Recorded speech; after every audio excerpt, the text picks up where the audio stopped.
बिजली बिल देर से मिला तो 1% छूट, उपभोक्ताओं की शिकायत पर प्रबंधन का फैसला। अगर उपभोक्ताओं को बिजली बिल समय पर नहीं मिलता है तो उन्हें 1% की छूट दी जाएगी। ये फैसला उपभोक्ताओं की शिकायतों के बाद लिया गया है।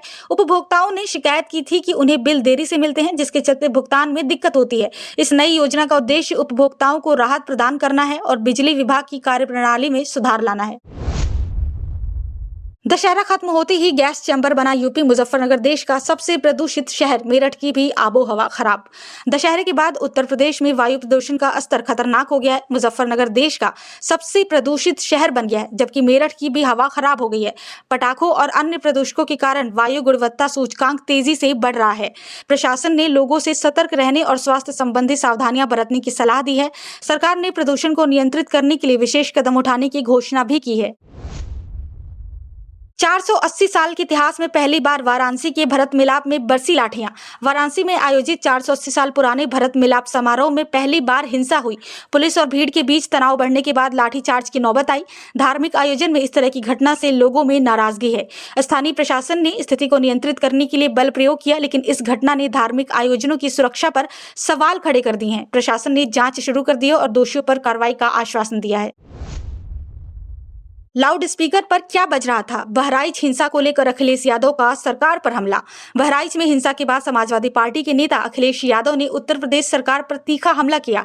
उन्होंने आरोप लगाया कि सरकार की नीतियों के कारण कानून व्यवस्था ध्वस्त हो गई है। अखिलेश ने लाउड स्पीकर विवाद को भी हिंसा का एक बड़ा कारण बताया और सरकार को इसकी जिम्मेदारी लेने की सलाह दी। उन्होंने कहा कि भाजपा सरकार सांप्रदायिक तनाव बढ़ाने के लिए दोषी है और उसे जनता की सुरक्षा सुनिश्चित करनी चाहिए। ज्ञान बांटने वाला ही मां सरस्वती का सच्चा उपासक, बुलंदशहर में बोले केरल गवर्नर आरिफ मोहम्मद खान। बुलंदशहर में एक शैक्षणिक कार्यक्रम के दौरान केरल के गवर्नर आरिफ मोहम्मद खान ने कहा कि जो व्यक्ति ज्ञान बांटता है वही मां सरस्वती का सच्चा उपासक है। उन्होंने कहा कि शिक्षा और ज्ञान समाज की प्रगति के मुख्य आधार हैं। गवर्नर ने युवाओं को शिक्षा के महत्व को समझने और अपने जीवन में उसे अपनाने की सलाह दी। उन्होंने शिक्षकों और विद्वानों की भूमिका की भी सराहना की। राज्यपाल आनंदीबेन पटेल ने मेधावियों को दिए स्वर्ण पदक। रुहेलखंड विश्वविद्यालय में आयोजित दीक्षांत समारोह में राज्यपाल आनंदीबेन पटेल ने मेधावी छात्रों को स्वर्ण पदक प्रदान किए। राज्यपाल ने छात्रों को उनकी कड़ी मेहनत और उपलब्धियों के लिए बधाई दी। उन्होंने छात्रों को समाज और देश के विकास में अपनी भूमिका निभाने की प्रेरणा दी। इस अवसर पर विश्वविद्यालय के कुलपति और अन्य गणमान्य व्यक्ति भी उपस्थित थे। समारोह में शिक्षा और नवाचार के महत्व पर चर्चा की गई।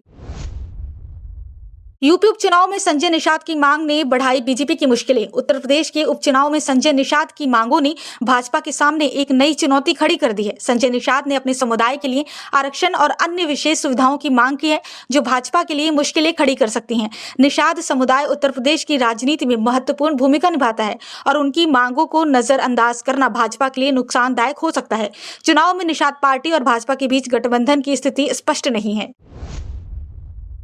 आश्रम में रात को पूजा के नाम पर पाप, महंत पर गंभीर आरोप। महिला बोली, इतना गंदा काम बताने में आती है शर्म। मैनपुरी के एक आश्रम में एक महिला ने आश्रम के महंत पर पूजा के नाम पर गंदे काम करने का आरोप लगाया है। महिला ने कहा कि महंत ने रात में पूजा के दौरान अनुचित हरकतें की, जिन्हें वो बताने में भी शर्म महसूस करती है। इस घटना के बाद स्थानीय प्रशासन ने मामले की जांच शुरू कर दी है। महंत के खिलाफ गंभीर आरोप लगाए जा रहे हैं और अगर आरोप सही पाए जाते हैं तो कानूनी कार्रवाई की जाएगी। नाबालिग से की अश्लील हरकत, परिजनों ने आरोपी बुजुर्ग को चप्पलों और डंडों से पीटा। अमेठी कोतवाली क्षेत्र के गांव में रविवार को एक नाबालिग लड़की के साथ अश्लील हरकत करने के आरोप में एक बुजुर्ग व्यक्ति की लोगों ने जमकर पिटाई कर दी। घटना के बाद परिजनों और स्थानीय लोगों ने आरोपी को चप्पलों और डंडों से पीटा। पुलिस ने आरोपी को गिरफ्तार कर लिया है और उसके खिलाफ पॉक्सो एक्ट के तहत मामला दर्ज किया है। पीड़ित परिवार ने आरोपी के खिलाफ कड़ी कार्रवाई की मांग की है। इस घटना ने इलाके में गुस्से का माहौल बना दिया है। भाजपा विधायक थप्पड़ कांड को लेकर अखिलेश यादव ने खेला पीडीए कार्ड, एक्स पर लिखी ये बात। भाजपा विधायक को थप्पड़ मारने की घटना पर समाजवादी पार्टी के नेता अखिलेश यादव ने प्रतिक्रिया दी है। उन्होंने एक्स पर पोस्ट करते हुए पीडीए यानी पिछड़े, दलित और अल्पसंख्यक का मुद्दा बताया है और भाजपा पर निशाना साधा है। अखिलेश यादव ने कहा कि भाजपा के नेताओं की गुंडागर्दी के खिलाफ आम जनता का गुस्सा बढ़ रहा है। उन्होंने भाजपा सरकार की नीतियों की आलोचना करते हुए कहा कि आम जनता के साथ अन्याय हो रहा है। गाय खरीदने पर मिल रही 80,000 रुपए तक की सब्सिडी, जाने कैसे मिलेगा लाभ। उत्तर प्रदेश सरकार गाय खरीदने के लिए किसानों और पशुपालकों को 80,000 रुपए तक की सब्सिडी दे रही है। ये योजना पशुपालन को बढ़ावा देने और किसानों की आर्थिक स्थिति सुधारने के उद्देश्य से शुरू की गई है। लाभ प्राप्त करने के लिए किसानों को सरकारी पोर्टल पर आवेदन करना होगा और योजना के तहत निर्धारित शर्तों को पूरा करना होगा। इस योजना से ग्रामीण क्षेत्रों में पशुपालन को बढ़ावा मिलने की उम्मीद है। आपस में भिड़े व्यापारी, एक ने दूसरे का सिर फोड़ा, आरोपी के खिलाफ कार्रवाई की मांग। कानपुर के शास्त्री नगर बाजार में दो व्यापारियों के बीच विवाद इतना बढ़ गया कि एक व्यापारी ने दूसरे का सिर फोड़ डाला। घटना के बाद घायल व्यापारी ने पुलिस से आरोपी के खिलाफ कड़ी कार्रवाई की मांग की है। दोनों व्यापारियों के बीच व्यापारिक लेन देन को लेकर विवाद था, जो हिंसा में बदल गया। पुलिस ने मामला दर्ज कर लिया है और जाँच शुरू कर दी है। व्यापारिक समुदाय ने भी घटना की निंदा की और शांति की अपील की है। जिले में अब तक 700 मरीज मिले, ये इलाके बने हॉटस्पॉट। बरेली जिले में डेंगू और वायरल बुखार के मरीजों की संख्या 700 तक पहुंच गई है। कुछ इलाकों में मरीजों की संख्या तेजी से बढ़ने से हॉटस्पॉट घोषित किया गया है। प्रशासन ने प्रभावित इलाकों में विशेष स्वास्थ्य शिविर लगाए हैं और फॉगिंग अभियान तेज कर दिया गया है। स्वास्थ्य विभाग ने लोगों से सावधानी बरतने और साफ सफाई बनाए रखने की अपील की है। वहीं अस्पतालों में मरीजों की बढ़ती संख्या से स्वास्थ्य सेवाओं पर दबाव बढ़ रहा है। एम्बुलेंस में गूंजी किलकारी, जच्चा बच्चा को अस्पताल में कराया गया भर्ती। कासगंज में एक एम्बुलेंस में एक महिला ने स्वस्थ बच्चे को जन्म दिया। एम्बुलेंस कर्मियों की मदद से महिला ने सुरक्षित प्रसव किया। जच्चा और बच्चा दोनों स्वस्थ हैं और उन्हें अस्पताल में भर्ती कराया गया है। घटना ने एम्बुलेंस सेवा की तत्परता और स्वास्थ्य कर्मियों के समर्पण को सराहा गया। स्थानीय लोगों ने भी एम्बुलेंस कर्मियों की सराहना की, जिन्होंने समय पर महिला को चिकित्सा सहायता प्रदान की। मेरठ में सपा विधायक अतुल प्रधान धरना कहां देंगे, पंचायत में आज होगा तय। मेरठ में समाजवादी पार्टी के विधायक अतुल प्रधान एक नए धरने की तैयारी कर रहे हैं। पंचायत में यह फैसला लिया जाएगा कि धरना कहां और कब दिया जाएगा। अतुल प्रधान ने हाल ही में किसानों और स्थानीय मुद्दों पर सरकार के खिलाफ आवाज उठाई थी। उनका दावा है कि सरकार उनकी मांगों को अनदेखा कर रही है। इस धरने से वो जनता के बीच अपनी उपस्थिति को और मजबूत करना चाहते हैं। प्रियंका गांधी की अपील, कानून अपने हाथ में न ले जनता। डिप्टी सीएम बोले सख्त कार्रवाई करेंगे। बहराइच हिंसा के बढ़ते प्रकोप को देखते हुए कांग्रेस नेता प्रियंका गांधी ने जनता से अपील की है कि वो कानून को अपने हाथों में न ले और शांति बनाए रखे। दूसरी ओर उत्तर प्रदेश के उप मुख्यमंत्री ने हिंसा में शामिल लोगों के खिलाफ सख्त कार्रवाई करने की बात कही है। उन्होंने कहा कि सरकार किसी भी प्रकार की हिंसा को बर्दाश्त नहीं करेगी और दोषियों को कड़ी सजा दी जाएगी। प्रशासन ने इलाके में शांति बनाए रखने के लिए अतिरिक्त पुलिस बल तैनात किया है। त्योहारों पर ट्रेनों में सफर मुश्किल, सभी ट्रेनें फुल, स्पेशल ट्रेनों का ही अब भरोसा। मेरठ में त्योहारी सीजन के चलते ट्रेनों में भारी भीड़ हो गई है। लगभग सभी ट्रेनें फुल हैं, जिससे यात्रियों को सफर में दिक्कतों का सामना करना पड़ रहा है। स्पेशल ट्रेनों की ही उम्मीद बची है, जिनके जरिए लोग अपनी गंतव्य तक पहुंचने की कोशिश कर रहे हैं। रेलवे प्रशासन ने यात्रियों की सुविधा के लिए कुछ स्पेशल ट्रेनों की घोषणा की है, लेकिन इसके बावजूद यात्रियों को समय पर टिकट मिलना मुश्किल हो रहा है। दिग्गजों के परिवार भी परख रहे दांव, डॉक्टर संजीव बालियान की भाभी भी मैदान में। गन्ना समिति के चुनाव में दिग्गज राजनीतिक परिवारों के सदस्य भी अपनी किस्मत आजमा रहे हैं। केंद्रीय मंत्री डॉक्टर संजीव बालियान की भाभी भी इस चुनावी मैदान में उतर चुकी हैं। चुनाव में कई प्रमुख नाम शामिल हैं और गन्ना किसानों के हितों के मुद्दों को प्रमुखता से उठाया जा रहा है। ये चुनाव क्षेत्रीय राजनीति में महत्वपूर्ण माना जा रहा है और सभी प्रत्याशी अपने अपने वोटरों को रिझाने के लिए जुटे हुए हैं। रामलीला मेले में घुसा सियार, 2 लोगों को किया घायल। गजरौला में भेड़िए की दहशत। पीलीभीत के रामलीला मेले में एक सियार घुस आया और 2 लोगों को घायल कर दिया। मेले में अफरा तफरी मच गई और लोग सुरक्षित स्थानों की ओर भागने लगे। वन विभाग की टीम मौके पर पहुंची और सियार को पकड़ने का प्रयास किया। वहीं गजरौला क्षेत्र में भेड़िए की दहशत फैल गई है। भेड़िए ने इलाके के कुछ पशुओं पर हमला किया और ग्रामीणों को सतर्क रहने के लिए कहा गया है। बहराइच में सड़क पर पिस्टल लेकर उतरे एनकाउंटर स्पेशलिस्ट, हालत काबू करने पहुंचे एडीजी अमिताभ यश।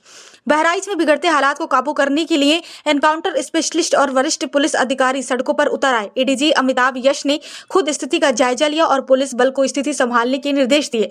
पुलिस के साथ साथ एनकाउंटर स्पेशलिस्ट भी सड़कों पर पिस्टल लेकर तैनात दिखे। इस बीच प्रशासन ने हिंसा फैलाने वालों के खिलाफ कड़ी कार्रवाई की चेतावनी दी है। भीड़ को नियंत्रित करने के लिए अतिरिक्त पुलिस बल की तैनाती भी की गई है।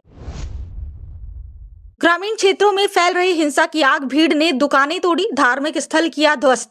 बहराइच में शहरी क्षेत्रों में शुरू हुई हिंसा अब ग्रामीण क्षेत्रों तक पहुंच गई है। भीड़ ने दुकानों और धार्मिक स्थलों को निशाने बनाते हुए उन्हें ध्वस्त कर दिया। इस हिंसा में कई लोगों की दुकानें और संपत्तियां जला दी गई। स्थानीय प्रशासन ने स्थिति को नियंत्रित करने के लिए पुलिस बल की तैनाती की है, लेकिन हालात अभी भी तनावपूर्ण बने हुए हैं। प्रशासन ने लोगों से शांति बनाए रखने की अपील की है और दोषियों के खिलाफ सख्त कार्रवाई का आश्वासन दिया है। मानदेय बढ़ाने की मांग को लेकर आशा वर्करों ने किया प्रदर्शन। उत्तर प्रदेश के विभिन्न जिलों में आशा वर्कर्स ने अपने मानदेय बढ़ाने की मांग को लेकर प्रदर्शन किया। आशा कार्यकर्ता जो ग्रामीण स्वास्थ्य सेवाओं में महत्वपूर्ण भूमिका निभाती हैं, आरोप लगाया कि उन्हें कम वेतन दिया जा रहा है और उनकी मांगे लंबे समय से अनसुनी की जा रही हैं। आशा वर्करों ने सरकार से तुरंत उनके मानदेय में वृद्धि की मांग की है और कहा है कि अगर उनकी मांगे पूरी नहीं होती हैं तो वो बड़े पैमाने पर आंदोलन करेंगे। भाजपा विधायक को थप्पड़ मारने वाले अवधेश सिंह का करणी सेना ने किया सम्मान। अवधेश सिंह, जिन्होंने भाजपा विधायक को थप्पड़ मारा था, करणी सेना ने उनका सम्मान किया है। इस घटना के बाद अवधेश सिंह सुर्खियों में आए और करणी सेना ने उन्हें साहसी कदम उठाने के लिए सम्मानित किया। करणी सेना ने कहा कि सिंह ने अन्याय के खिलाफ खड़ा होकर सही किया। हालांकि इस घटना ने राजनीतिक हलकों में काफी चर्चा पैदा की है। भाजपा ने इस घटना की निंदा की है और इसे पार्टी के खिलाफ साजिश करार दिया है। एटा में अपनी मांगों को लेकर आशाओं ने कलेक्ट्रेट पर किया प्रदर्शन। एटा में आशा वर्कर्स ने अपने मानदेय और अन्य मांगों को लेकर कलेक्ट्रेट पर जोरदार प्रदर्शन किया। आशाओं ने प्रशासन से अपनी मांगों को तत्काल पूरा करने की मांग की। उन्होंने कहा कि लंबे समय से उन्हें उचित वेतन और सुविधाएं नहीं मिल रही हैं। प्रदर्शन के दौरान आशाओं ने अपने हक के लिए नारेबाजी की और कहा कि जब तक उनकी मांगे पूरी नहीं होती तब तक उनका आंदोलन जारी रहेगा। प्रशासन ने उनकी समस्याओं पर ध्यान देने का आश्वासन दिया है। प्रदर्शनकारियों ने दुकान और वाहन जलाए। ग्रामीण क्षेत्रों में बढ़ रही हिंसा। बहराइच में हिंसा की घटनाएं लगातार बढ़ रही हैं।